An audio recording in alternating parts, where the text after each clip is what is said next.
आदरणीय प्रधानमंत्री ने स्वच्छ भारत मिशन जिस तरह से अभियान 2014 से प्रारंभ किया, उसके अंतर्गत 12 करोड़ से ज्यादा शौचालय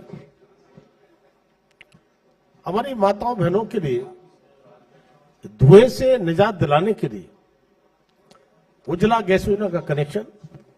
हमने देखा कि कांग्रेस के शासन में गैस सिलेंडर की कैसी आपाधापी होती थी, ब्लैक होती थी, लेकिन 10 करोड़ 33 लाख से भी ज्यादा उज्ज्वला गैस योजना का निःशुल्क कनेक्शन। इसी तरह से बीमारी कभी अमीरी गरीबी देख करके नहीं आती। बीमारी अगर आती है तो संपन्न व्यक्ति अपना ठीक प्रकार से इलाज करा लेता है, लेकिन गरीब, किसान, मजदूर, वंचित इस प्रकार के लोग, कई बार चूंकि मैं गांव से निकला हूं, मैंने गरीबी देखी है, मैं सामान्य किसान परिवार से आता हूं, तो मैंने देखा है कि न जाने कितने किसान परिवारों के खेत गिरवी रख जाते थे, जेवर गिरवी रख जाते थे। परिवार में महिलाओं से तनाव हो जाता था क्योंकि वो जेवर छूटता नहीं था। आदरणीय प्रधानमंत्री ने उनकी भी इस कष्ट को देखा और आयुष्मान कार्ड के द्वारा 5 लाख तक का फ्री इलाज की व्यवस्था की। बिल्कुल। और आज 55-60 करोड़ लोगों के लिए सीधा सीधा फ्री इलाज। और इतना ही नहीं, हर घर नल से जल। हमारे देश में न जाने कितने स्टेट इस प्रकार के हैं जहां पानी का बहुत बड़ा पीने का संकट होता था। दूषित पानी के कारण से कितनी बीमारियों का प्रकोप झेलना पड़ता था। आज 15-16 करोड़ परिवारों में सीधा सीधा हर घर से नल से जल पहुंचने की व्यवस्था हो रही है। बिल्कुल।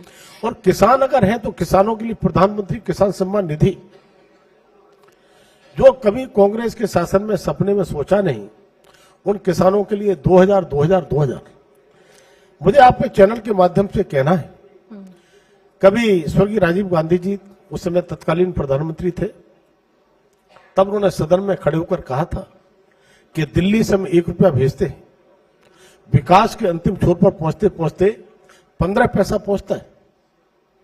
यह भ्रष्टाचार का आलम उन्होंने स्वीकार किया था। लेकिन ये आदरणीय प्रधानमंत्री श्री नरेंद्र मोदी जी हैं, जो दृढ़ संकल्प लेते हैं उसे पूरा करते हैं। उन्होंने कहा कि अगर 1 रुपये में 100 पैसे होते हैं तो 100 के 100 पैसे जब तक मैं विकास के अंतिम छोर पर नहीं पहुंचा देता, तब तक मेरा संकल्प पूरा नहीं। और ये करके दिखा दिया कि आज लगभग 57 करोड़ लोगों के जनधन खाते, जिनको जीरो बैलेंस अकाउंट कहते हैं, ये खुलवाने का काम किया। और जिस समय ये खाते खुल रहे थे, उस समय हमारे विपक्षी पार्टियों के लोग कहते, सवाल करते थे, मोदी खाते क्यों खुलवा रहे हैं, कैसे खुलेंगे। अब उनको गरीब आदमी का, किसान का खाता कैसे खुलेगा। लेकिन आज हम कह सकते हैं कि 2000 रुपए जो जाते हैं वो जीरो बैलेंस अकाउंट जो 57 करोड़ खुले हैं, पूरा पैसा जाता है। पूरे देश में मेरा भ्रमण रहता है, मुझे किसान का बेटा कहीं ये कहते हुए नहीं मिला कि 2000 में से मेरा 1 रुपया भी कम है। ये बड़ी बात आपने कही, और इसीलिए मैंने कहा कि राजनीति नहीं, जब राष्ट्र को सशक्त करना हो, जब लक्ष्य और उद्देश्य सशक्तिकरण का हो, तो फिर वहां पर ये तस्वीर उभरती है। लेकिन यहाँ पर एक बड़ा महत्वपूर्ण, क्योंकि आपने विपक्ष की बात कर ली है, इसीलिए मेरा ये प्रश्न पहले आ गया कि आपने कहा कि विपक्ष ने कभी सोचा ही नहीं। तो विपक्ष को तुष्टीकरण और आपकी सरकार को तुष्टीकरण नहीं, संतुष्टीकरण देखना था, सशक्तिकरण देखना था। तो आपको लगता है कि क्या आपने विपक्ष को इस मायने में एक बड़ा जवाब दिया है? देखिए, आपका चैनल सुदर्शन राष्ट्रवादी चैनल है, इसलिए मैंने यहाँ पर आना ही पसंद किया। और चूंकि आप राष्ट्र की बात भी करते हैं और वास्तव में, और मैं अपने दर्शकों को और सभागार में उपस्थित तमाम अतिथियों को ये बता दूं कि BL वर्मा जी आज तक किसी भी मीडिया चैनल के कॉन्क्लेव में नहीं गए हैं। ये पहला चैनल है सुदर्शन न्यूज जहां पर माननीय मंत्री जी हमारे बीच उपस्थित हैं, क्योंकि ये मन के भाव है। जी तब मैं कहना चाहता हूं कि जिस तरह से इन सभी वर्गों के लिए सशक्तिकरण के लिए काम हुआ है, जिन किसानों ने सपने में नहीं सोचा था, आपको याद दिलाना चाहता हूं 2013-14 में किसानों के लिए जो हमारा बजट होता था वो 21,900 करोड़ का होता था। उस बजट को बढ़ाते बढ़ाते किसानों के बजट को आज 1,27,000 करोड़ कर दिया। किसानों की एमएसपी लगातार बढ़ाने का काम किया है, एमएसपी में खरीद बढ़ाने का काम किया है, किसानों की इनकम को बढ़ाने के लिए लगातार काम किए गए हैं। उसी प्रकार से महिलाओं के सशक्तिकरण के लिए जिस तरह से काम हुआ है, मैं कह सकता हूं कि आज अगर मैं कहूं जो हमारे सेल्फ हेल्प ग्रुप होते हैं, पहले इनका कोई महत्व नहीं होता था। महिलाओं के सशक्तिकरण के लिए आज 10 करोड़ से भी ज्यादा महिलाएं इन सेल्फ हेल्प ग्रुप से जुड़ी हैं, स्वयं सहायता समूह से, और उनके जीवन में जो बदलाव आ रहा है। आदरणीय प्रधानमंत्री का एक मुझे वाक्य याद आता है, उन्होंने महिलाओं से अपेक्षा की थी, आह्वान किया था कि मैं चाहता हूं कि 1 करोड़ लखपति दीदी बने। लेकिन आपके चैनल के माध्यम से मैं मातृशक्ति को नमन करना चाहता हूं कि माननीय प्रधानमंत्री ने जो अपेक्षा की थी इतने समय में, उससे पहले ही महिलाओं ने 1 करोड़ की संख्या क्रॉस करके 1 करोड़ 30 लाख लखपति दीदी बनाकर दिखा दी। क्या बात, क्या बात। मैं महिलाओं को नमन करना चाहता हूं। उस समय आदरणीय प्रधानमंत्री ने कहा कि अब 1 करोड़ से काम नहीं चलेगा, 3 करोड़ लखपति दीदी हो जाए, तो महिलाओं ने उसको ही पूरा कर लिया। और आदरणीय प्रधानमंत्री मोदी जी को कहना पड़ा अब 3 करोड़ नहीं 6 करोड़ महिलाएं लखपति दीदी बने। जिस तरह से महिलाओं के लिए लगातार उनके सशक्तिकरण के लिए काम किया है, जिस तरह से 27-28 सालों से महिलाओं के आरक्षण का बिल कभी लटकाना भटकाना चल रहा था, लेकिन अभी भी वो कार्य प्रणाली तो वही चल रही है सामने की। लेकिन देखिए ये ठीक है, लेकिन मुझे लगता है कि मातृशक्ति ने देखा है, पूरे देश की मातृशक्ति ने देखा है, और आदरणीय मोदी जी जो संकल्प ले लेते हैं वो पूरा होता है। आप विश्वास रखिए जो कदम उठाया है महिलाओं को आरक्षण देने का, आदरणीय प्रधानमंत्री मोदी के नेतृत्व में ये निश्चित पूरा होगा और महिलाओं के लिए तोहफा मिलने वाला है। चलिए, आपने बड़ी महत्वपूर्ण बात की, क्योंकि हम बात आरक्षण ये शब्द जब आता है तो खासतौर से हम जब सोशल जस्टिस की बात करते हैं तो हमारा दायरा बड़ा सीमित हो जाता है, और वो सीमित दायरा इसी आरक्षण शब्द पर आकर टिकता है। मैंने आपका वक्तव्य सुना था और आपने कहा था कि इस दायरे से थोड़ा बाहर निकलना होगा, कि जब सोच बड़ी होगी तो फिर सशक्तिकरण की तस्वीर भी बड़ी होगी। तो क्या, क्योंकि आप सोशल जस्टिस को भी देख रहे हैं, तो क्या आपको लगता है कि इस दायरे को आपकी सरकार अब आगे वृहद करेगी, विस्तार करेगी, और उसमें क्या मूल मंत्र होगा, ये मैं जानना चाहूंगी। देखिए, आदरणीय मोदी जी ने आते आते और कहा था कि सबका साथ, सबका विकास, सबका विश्वास, और देश के विकास में सभी का सामूहिक प्रयास। इसके लिए जिस तरह से सभी वर्गों के लिए आदरणीय मोदी जी ने काम किया, ये मेरा सौभाग्य है कि मेरे 2 मंत्रालय, जिसमें एक मंत्रालय है उपभोक्ता मामले, खाद्य एवं सार्वजनिक वितरण, तो दूसरा मंत्रालय है सामाजिक न्याय और अधिकारिता मंत्रालय, जिसके विषय में आपने कहा है। तब मैं कहूंगा कि जिस तरह से आदरणीय प्रधानमंत्री मोदी जी, कई बार लोग कहते हैं कि जहां तक लोग सोच पाते हैं, माननीय प्रधानमंत्री मोदी की सोच वहां से प्रारंभ होती है। मुझे याद है कि एक वर्ग जो सामाजिक न्याय मंत्रालय में होता है हमारा दिव्यांगजन।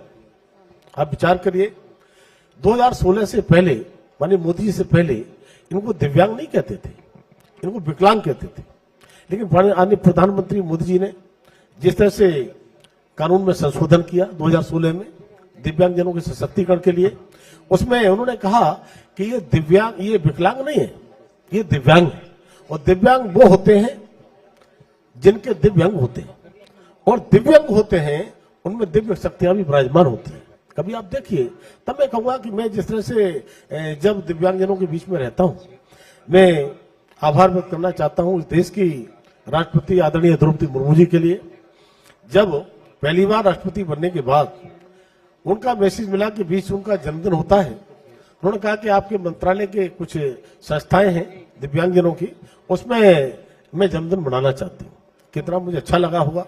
लेकिन हर जन्मदिन वो दिव्यांग बच्चों के बीच में आकर के मनाते हैं। और इतना ही नहीं, राष्ट्रपति भवन जो अमृत उद्यान के नाम से माननीय प्रधानमंत्री नाम रखा है, तो उस अमृत उद्यान जिस तरह से दिव्यांगों के लिए पर्पल फेस्ट के रूप में खोला जाता है, और मैं कहूंगा कि 15-15, 20-20 हजार लोग देश भर से वहां पर आते हैं और आदरणीय राष्ट्रपति जी उनके बीच में रहती हैं, तब मैं कहूंगा कि दिव्यांग जनों के जीवन में कैसे बदलाव आए, उनके सशक्तिकरण के लिए कैसे काम हो, इसके लिए मोदी जी ने केवल विकलांग से दिव्यांग शब्द ही नहीं रखा, दिव्यांग जनों के जीवन में बदलाव के लिए आरक्षण, जहां पर शिक्षा में, एजुकेशन में, 3% होता था उसमें 5% करने का काम किया जो शिक्षा में। जहां पर नौकरियों में आरक्षण होता था 3%, उसे 4% करने का काम किया। और इतना ही नहीं, माननीय मोदी जी के 2016 में कानून में संशोधन करने से पहले दिव्यांगजन की श्रेणी केवल 7 होती थी, 7 प्रकार की होती थी। लेकिन आदरणीय मोदी जी ने जिस तरह से उनको फीडबैक मिला 7 से बढ़ाकर के 21 श्रेणी करने का काम किया। बड़ी बात। 3 टाइम्स 21 प्रकार की दिव्यांगता की श्रेणी होगी, उसमें भी उनके लिए दिव्यांगता सर्टिफिकेट मिलेगा। और केवल सर्टिफिकेट नहीं, एडीएफ योजना के अंतर्गत जिस तरह से उनके जीवन को सरल और सहज बनाने के लिए हम सहायक उपकरण देने का काम करते हैं, उनके लिए समय समय कैंपों के माध्यम से। और मैं वास्तव में धन्यवाद देना चाहता हूं आदरणीय मोदी जी के लिए, आज 34 लाख से भी ज्यादा लोगों के लिए दिव्यांगजनों के जीवन में बदलाव के लिए तो सहायक उपकरण देने का काम हुआ है। इसमें आज आप देखिए कि उनके लिए हम शक्ति कला मेला लगाते हैं, वो किस तरह से अपने उत्पाद बनाए, उन उत्पादों को मार्केट कैसे मिले, उनके लिए कैसे हम ऐसे जगहों पर मेला में स्थान देने का काम करते हैं, स्टॉल लगाने का काम करते हैं। है और मैंने देखा है उस बदलाव को, मैंने स्वयं ग्राउंड पर महसूस किया है। लेकिन एक बात, क्योंकि मंत्री जी, क्योंकि आप दिल खोलकर आज बात रख रहे हैं और ये 12 वर्ष है और ये 12 वर्ष बहुत कुछ कह गए हैं। इसमें एक जो बात हमेशा हम लोगों ने कही, सबका साथ, सबका विकास, सबका विश्वास।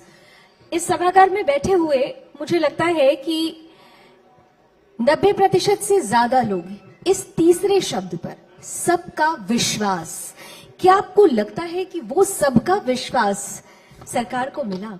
क्योंकि आपने तो खुले मन से विश्वास रखा, लेकिन सबका विश्वास क्या वाकई मिला? और खासतौर से जब मैं सोशल जस्टिस की बात करती हूँ, देखिए कुछ विपक्षी पार्टियां जो तुष्टीकरण की राजनीति करती हैं और जिनके मतलब मंत्री जी मेरा इशारा समझ गए, यही एक सच्चाई थी जो मैं जानना चाह रही थी। तुष्टीकरण की राजनीति कारण से जो लोग बहक जाते हैं, लेकिन माननीय प्रधानमंत्री मोदी जी ने नहीं कभी देखा कि ये मेरी पार्टी का है, मेरी पार्टी का नहीं है, किसी और पार्टी का है। मुझे आदरणीय मोदी जी की एक बात मुझे याद आती है। एक बार जब विषय बात कर रहे थे, मैं तो आज भी इतनी आलोचना का शिकार होता हूँ, रोज 2-2.5 किलो गाली रोज खाने को मिलती है। इतना सब कुछ करने के बाद में भी उन्होंने कभी भी भाजपा के परिवार को परिवार नहीं माना। उन्होंने हमेशा इस देश के 140 करोड़ लोगों को परिवार माना। हमेशा बात करते हैं तो अपने परिवारजनों का संबोधन करके करते हैं।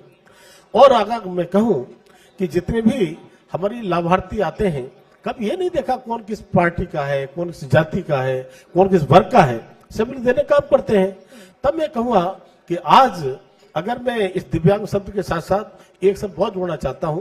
वैसे तो मेरा मंत्रालय सभी के लिए, चाहे हमारा डीएनटी समाज के लोग हों, चाहे ट्रांसजेंडर समाज के लोग हों, चाहे अन्य हमारे भिक्षुवृत्ति वाले हों, चाहे अन्य हमारे स्टूडेंट हों, लेकिन इसके साथ साथ एक बड़ी संख्या, क्यों आज हमारा देश युवा देश कहा जाता है, लेकिन साथ ही साथ हमें विचार करना पड़ेगा, ये युवाओं की आबादी ये लगातार 2035 तक जब जाएंगे तो पता चला गया कि हमारे सीनियर सिटीजन की संख्या बढ़ेगी, युवाओं की संख्या घटेगी।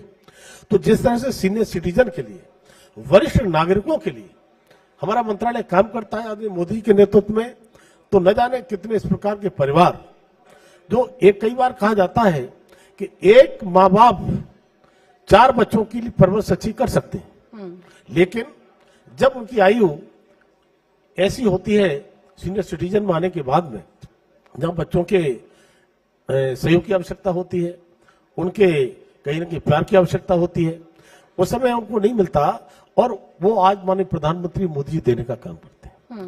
मुझे याद है, नहीं ये तो हो गया कि हम 2 हमारे 4 वाले चल जाएंगे, लेकिन जो हम 4 हमारे 44 वाले हैं, उनके लिए फिर क्या? उनके लिए तो फिर सरकार को कुछ सोचना होगा ना। लगातार इस पर भी मुझे लगता है कि सरकार आपकी बात पर चिंता कर रही है, और समय आने पर जब ऐसे ऐसे बड़े कानून बनाने का काम किया है, धारा 370 को भी आपने हटते देखा होगा, 3 तलाक को भी आपने खत्म होते देखा होगा, और बड़े बड़े कामों के साथ साथ आपने राम मंदिर निर्माण से लेकर के बहुत सारे काम हुए हैं। तो मुझे लगता है कि जो आप कह रहे हैं, समय आने पर इसकी भी चिंता होगी। कुछ स्टेट ने चिंता करना शुरू भी कर दी है। तब मैं कहूंगा कि मैं कहना चाह रहा था वरिष्ठ नागरिकों के लिए, आज हमारा मंत्रालय वरिष्ठ नागरिकों के लिए लगातार काम करता है। उनके जीवन को भी सहज और सरल बनाने के लिए किस तरह से हम उनको अपनत्व दें, कैसे, क्यों खाली वृद्धाश्रम से काम चलने वाला नहीं है। मैं यहाँ पर बहुत ऐसी जनती बैठी है, ऐसे लोग बैठे हैं जिनके माध्यम से मैं मैसेज देना चाहता हूं, मैं आह्वान करना चाहता हूं।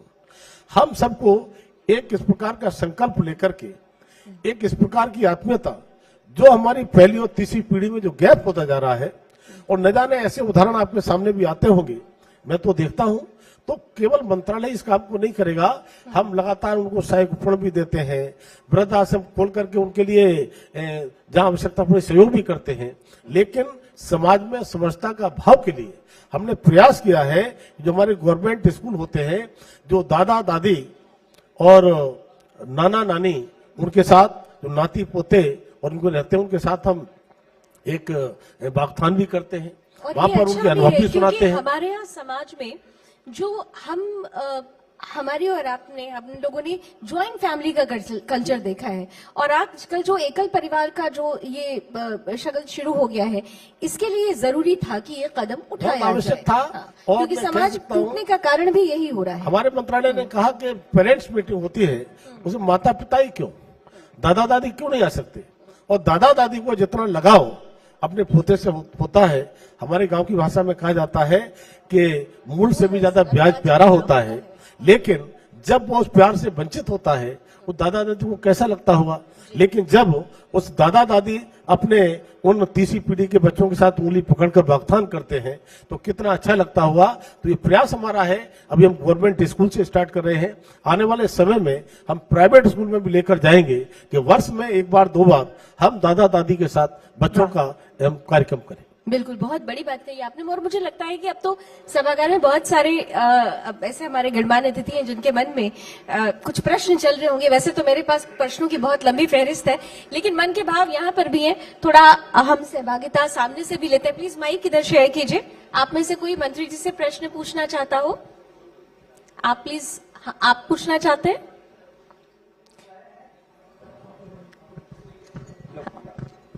जी,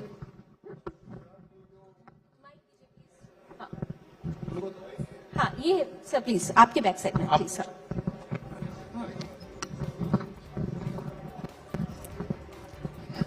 ये उज्ज्वला योजना जो आई है, उससे कुछ 15 या 10 मिलियन सिलेंडर्स की बजाय 30 मिलियन हो गया है खर्चा आउट गो एलपीजी होल्डर्स। बहुत अच्छी बात है। तो अभी तो ईरान का युद्ध जो है पूरी तरह तो खत्म हुआ नहीं, और हम तो लेते हैं, कतार से भी गैस लेते हैं, यूएई से भी लेते हैं, स्पेशल पोर्ट्स होती हैं, और हम और कहां ट्राई कर रहे हैं कि ताकि हमको ये तकलीफ दोबारा ना आए। शायद ऑस्ट्रेलिया है, वेनेजुला है, जरा आप ज्यादा बता पाएंगे। धन्यवाद। मैं कमांडर दीवान हूं, इनकी चैनल पे टीवी पे बुलाते रहते मुझे। स्वागत है। हालांकि विषय पेट्रोलियम मंत्रालय का है, लेकिन जहां तक मेरी जानकारी में, पूरे देश की जानकारी में, ईरान, इजराइल और अमेरिका का युद्ध, ये कोई भारत अकेला इससे प्रभावित नहीं है, पूरे ये वैश्विक संकट है। लेकिन मैं आभार व्यक्त करना चाहता हूं आप सबकी ओर से, माननीय मोदी जी का, कि 140 करोड़ की आबादी वाला देश, जो दुनिया का सबसे आबादी वाला देश है, इसमें चाहे वो हमारे उर्वरक हो, चाहे हमारी गैस की बात हो, चाहे डीजल पेट्रोल हो, लेकिन इसके बाद में भी यहां पर किसी प्रकार की बड़ी समस्या नहीं आने दी। और अगर मैं कहूं कि रेट भी अगर बढ़ाए हैं, बहुत कम बढ़े, 4% के आसपास, तब मैं कह सकता हूं कि पड़ोसी पाकिस्तान को देखेंगे तो डीजल और पेट्रोल की कीमतें 450 से 500 रुपए लीटर है। और जो आपने विषय रखा है या कहां से, तो ये विदेश नीति और पेट्रोलियम मंत्रालय हमारा तय करता है। आप चिंता मत करिए। इस देश के एक प्रधान सेवक के रूप में आदरणीय प्रधानमंत्री मोदी जी के नेतृत्व में जिस तरह से दुनिया के देशों में भारत का महत्व बढ़ रहा है, भारत का सम्मान बढ़ रहा है, जिस तरह से सर्वोच्च पुरस्कार माननीय प्रधानमंत्री मोदी को मिलता है, तब मैं कहूंगा ये वहां के राष्ट्रपति जी हो, वहां के राष्ट्रपति के साथ साथ प्रधानमंत्री हो, मुझे लगता है कि ये स्वागत और सम्मान अकेले प्रधानमंत्री मोदी का नहीं, देश के 140 करोड़ लोगों का सम्मान होता है।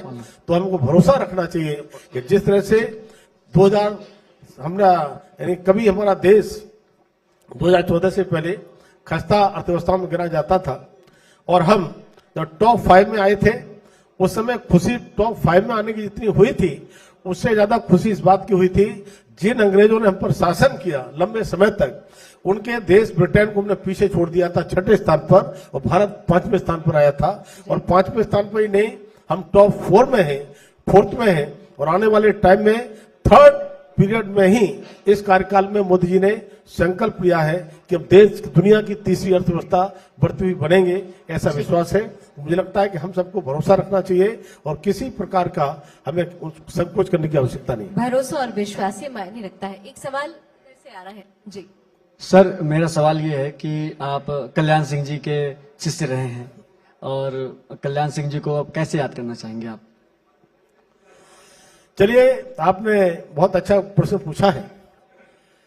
माननीय बाबूजी कल्याण सिंह जी आज इस दुनिया में नहीं है, ले वो मेरे राजनीतिक गुरु थे और जिस तरह से उंगली पकड़कर वो राजनीति में ला करके उन्होंने अगर आज मैं बैठा हूं तो मुझे लगता है कि उनका बहुत बड़ा आशीर्वाद मेरे साथ है और बहुत कुछ मैंने उनसे सीखा है।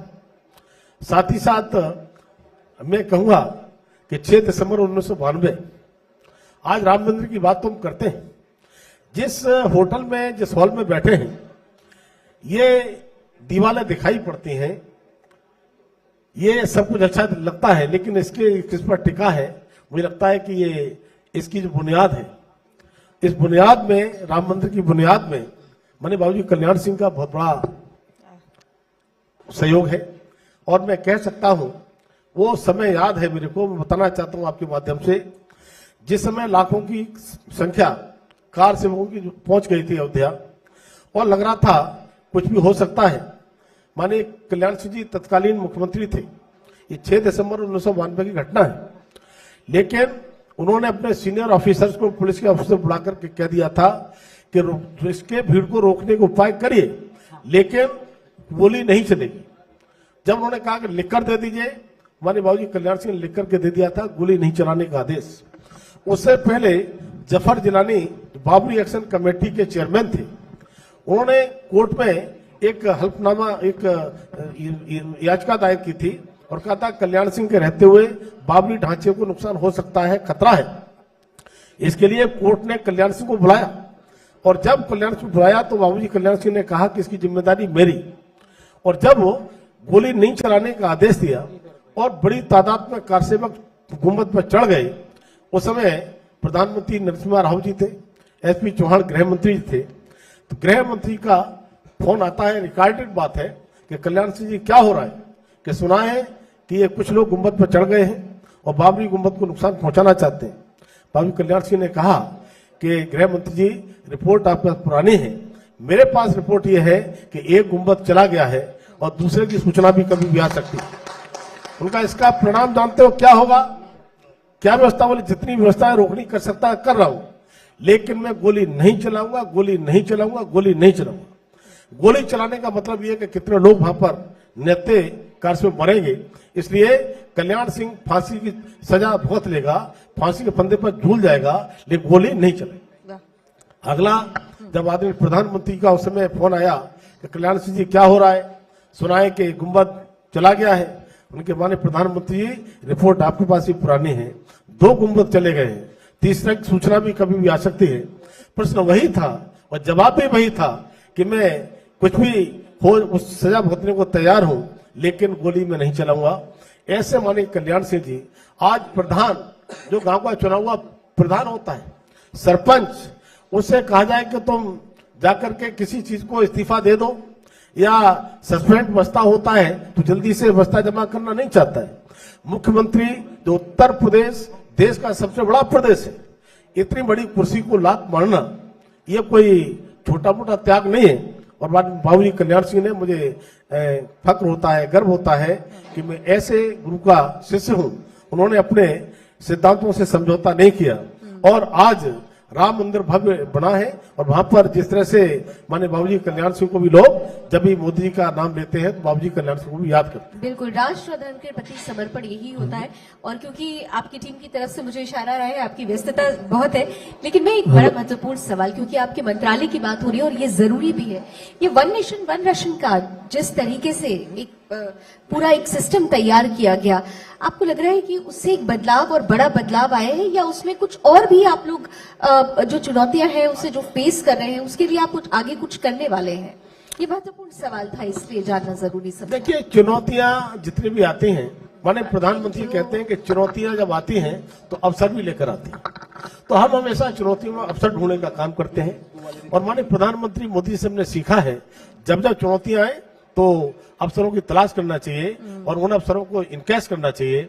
देश के हित में हम क्या कर सकते हैं उसके लिए पूरी तरह से तत्परता से खड़े रहना चाहिए। आपदा में अवसर, बहुत बहुत धन्यवाद माननीय मंत्री जी। लेकिन- आप कुछ कहना चाह रहे थे, बड़ा महत्वपूर्ण है जो आप हमारे इस कॉन्क्लेव के माध्यम से करोड़ों दर्शकों तक पहुंचाएंगे। देखिए, एक मंत्रालय का विषय आया, दूसरा मंत्रालय तो रह ही गया। पब्लिक डिस्ट्रीब्यूशन सिस्टम, मैं दूसरा मंत्रालय का विषय में अपने आप ही रख देता हूं। ट्रांसपेरेंसी की मैंने कहा ना कि आपसे बात होगी तो बहुत लंबी जाएगी, लेकिन आपकी टीम की तरफ से मुझे इशारा आ रहा है, आपकी व्यस्तता है, लेकिन मैं चाहूंगी उस पर आप जरूर बताएं। मैं संक्षिप्त में दूसरा मंत्रालय खाद्य, उपभोक्ता मामले और सार्वजनिक वितरण, इसमें खास तौर से मैंने गरीबों की बात कही थी। मैंने कहा था कि आज 25 करोड़ गरीब जो गरीबी के दलदल में फंसे थे, वो गरीबी के दलदल से बाहर निकल कर आए। उनके लिए पक्का घर मिला है, उज्ज्वला गैस कनेक्शन मिला है, आयुष्मान का कार्ड मिला है, किसान सम्मान निधि मिला है, हर घर नल से जल मिला है, और साथ ही साथ मैं कह सकता हूं 80 करोड़ से ज्यादा इस देश के इस प्रकार के लोग जिनके लिए मोदी ने प्रधानमंत्री गरीब कल्याण अन्न योजना के तहत 5 किलो फ्री राशन देने का काम किया है। आप विचार करिए, कई देशों को मिलाकर के जिसकी आबादी नहीं होती है, लोग आश्चर्य करते हैं मोदी जी फ्री राशन देने का काम करते हैं। आप विचार करके देखें, पहले एक समय था लोग जितने बीमारी से मरते थे बड़ी संख्या में भुखमरी से मरते थे, लेकिन आदरणीय प्रधानमंत्री मोदी जी ने तय किया जिस तरह से घर का मुखिया उसकी जिम्मेदारी होती है मेरे घर का कोई मेंबर भूखा न सोवे, और आज हम कह सकते हैं 80 करोड़ से ऊपर लोगों में जो आपने कहा सबका विश्वास भले ही अर्चित न किया हो, लेकिन हमने बिना किसी भेदभाव के, बिना किसी धर्म या जाति के आधार पर, बिना किसी गुटबंधन के आधार पर हमने सबको राशन देने का काम किया है। हम ये भी बताना चाहता हूं, मैं उत्तर प्रदेश से आता हूं। 2017 से पहले उत्तर प्रदेश में सरकार थी समाजवादी पार्टी की। उस समय फ्री राशन तो नहीं मिलता था, लेकिन कम पैसे में राशन मिलता था, रियायती दरों में राशन मिलता था। एक राशन का कोटा ब्लैक हो जाता था, एक बढ़ता था। लेकिन आदरणीय प्रधानमंत्री मोदी जी ने ये तय किया कि गरीब के राशन पर कोई डाका न डाल पाए, गरीब का राशन पूरा कैसे मिले, इसके लिए मोदी जी ने ये व्यवस्था कर दी, और वो मंत्रालय भी हमारे पास है।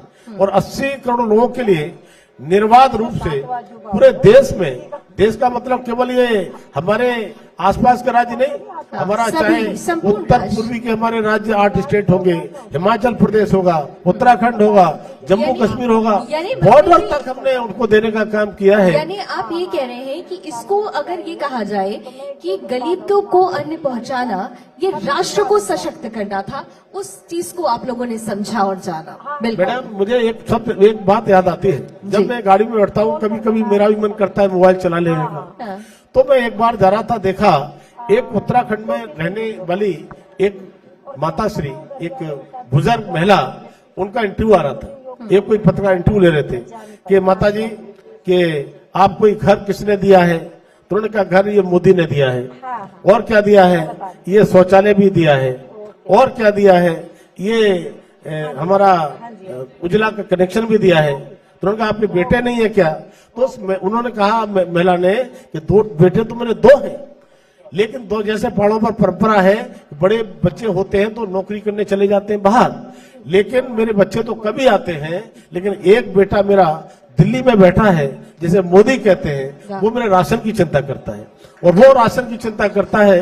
इसलिए न जाने कितने इस प्रकार के लोग जो मोदी को याद करते हैं कि मोदी जी जो परिवार के लोग सहयोग नहीं करते उस करने का काम करते हैं। और इतना ही नहीं, उसके लिए निर्बाध रूप से, ईमानदारी से, बिना किसी पारदर्शिता के, बिना किसी भेदभाव से पारदर्शिता के साथ कैसे राशन मिले, इसके ई-पॉस मशीन लगाने का काम किया है। और इतना ही नहीं कि हमने वेइंग मशीन, कंप्यूटर की वजन की मशीन लगाने का काम किया है। और 1 नेशन 1 राशन के द्वारा, आदरणीय मोदी जी कहते हैं 1 नेशन 1 राशन, तो ये बड़ा कार्य, ये बड़ा बताने- काम है और बिल्कुल मैं समझ रही हूँ, लेकिन मैं आपकी टीम को बार बार देख रही हूँ और आपकी टीम शायद आपकी कहीं व्यस्तता है, कहीं मीटिंग है, लेकिन देखिए ये सुदर्शन का मैं मंच है। एक मिनट में क्या कि अपनी बात पूरी करता हाँ, हूँ। ये सुदर्शन मैं का कह सकता मंच है। हूँ, वन नेशन वन राशन, प्रवासी श्रमिक कितने रहते हैं, वो बेचारे राशन नहीं ले पाते थे, लेकिन अब वो जाकर के अपना राशन कहीं भी ले सकते हैं। हमने 36 प्रदेश और हमारे केंद्र शासित हमारे जो प्रदेश हैं, तो उनमें सब में हमने देने का काम किया है। और आज अगर चाहते हैं कि उनके आधे मेंबर कहीं जिले में रहते हैं तो आधा राशन वहां लेंगे, आधा राशन जहाँ श्रमिक जो मजदूरी करते क्या हैं बात। वहां ले सकते हैं। इसलिए आदरणीय प्रधानमंत्री मोदी जी के नेतृत्व में पारदर्शी तरीके से हम 80 करोड़ लोगों के लिए ये व्यवस्था हम चला रहे हैं। एफसीआई की मैं बात करूं तो एफसीआई में लगातार हमारा भंडारण क्षमता बढ़ रही है और हम कह सकते हैं कि कई वर्षों का खाद्यान्न हमारे पास में है।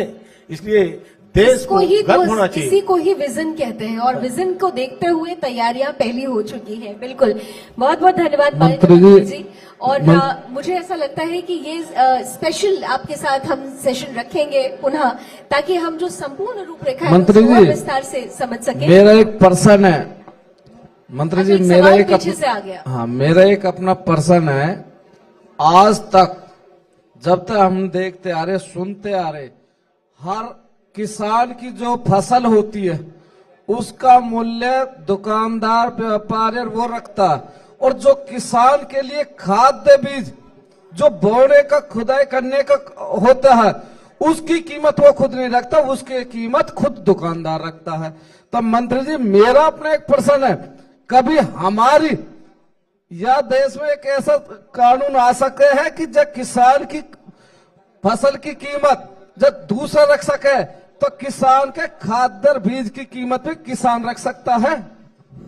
ठीक है, मैं आपका जवाब एक लाइन में दे दूं कि 2014 के बाद यूरिया डीएपी के इतने मूल्य बढ़ने के बाद में भी जो रॉ मटेरियल बाहर से आता है, इसके बाद में भी रेट नहीं बढ़े हैं, लेकिन किसानों का एमएसपी के रेट लगभग डबल के आसपास हो गए हैं। बाजरा मक्का के 2.5 गुने तक हो गए हैं।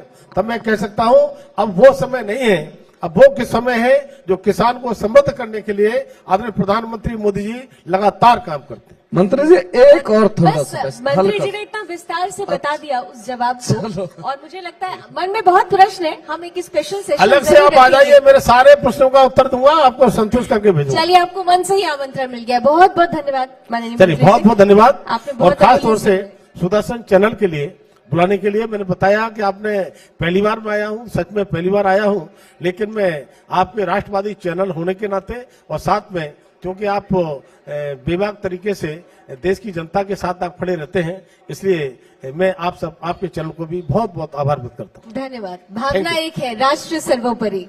तालियों के साथ सरकार। राष्ट्र प्रथम, राष्ट्र प्रथम। राष्ट्र प्रथम जी। धन्यवाद।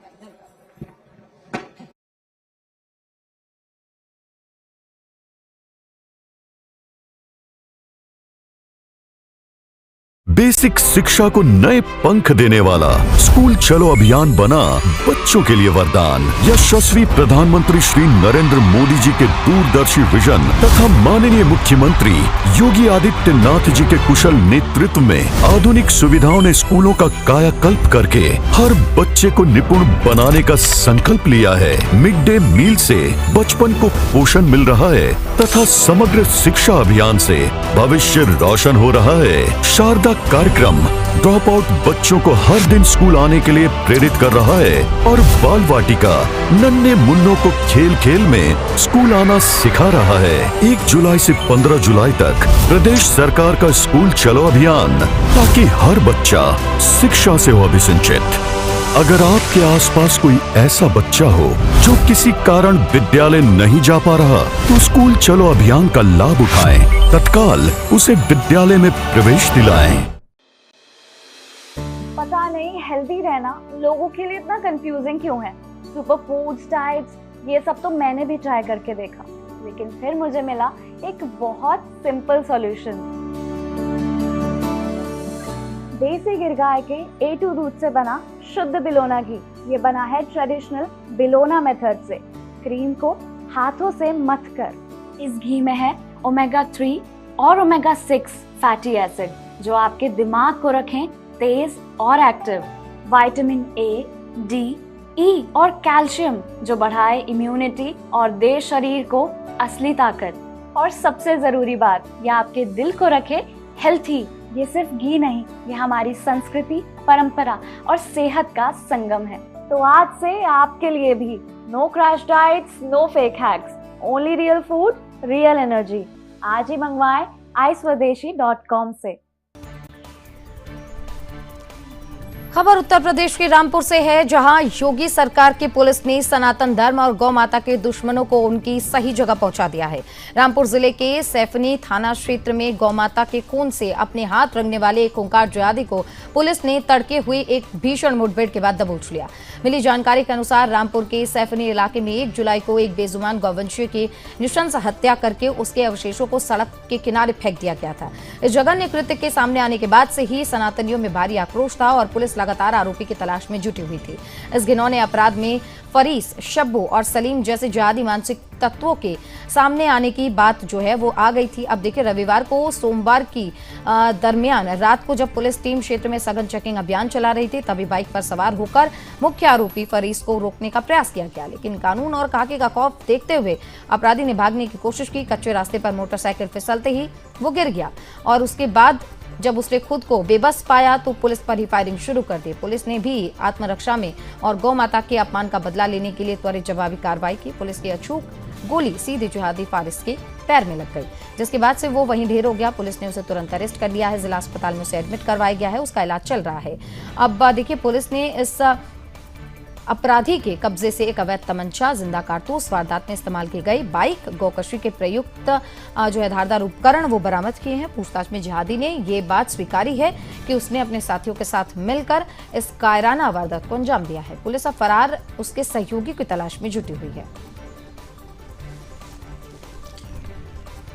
थाना सैफनी अंतर्गत 3 दिवस पूर्व एक गोवध निवारण अधिनियम का अभियोग पंजीकृत किया गया था। उसी में अभियुक्तों की तलाश चल रही थी। तो कल रात्रि को मियागंज चौराहे के पास पुलिस के द्वारा चेकिंग के दौरान जब अभियुक्तों की एक मोटरसाइकिल आती हुई दिखाई दी, उसको रोका गया तो उसने पुलिस टीम पर फायर कर दिया। आत्मरक्षार्थ पुलिस टीम ने भी उस पर फायर किया, जिसमें अभियुक्त के पैर में गोली लगी है। अभियुक्त को तत्काल अभिरक्षा में लेके उपचार हेतु भर्ती कराया गया हॉस्पिटल में। अभियुक्त के पास एक तमंचा, मोटरसाइकिल और गोकशी में प्रयुक्त होने वाले उपकरण इत्यादि बरामद किए गए हैं। अभियुक्त को गिरफ्तार करके जेल भेजा गया है। कोई इतिहास पता चला है क्या? हाँ, इनका पूर्व का भी आपराधिक इतिहास रहा है। शेष अन्य आपराधिक इतिहास का हम लोग पता लगा। अब भी मजा आएगा ना वीडियो। पेट दबा, रोग दबा, सबको पता, फिर तुझको नहीं।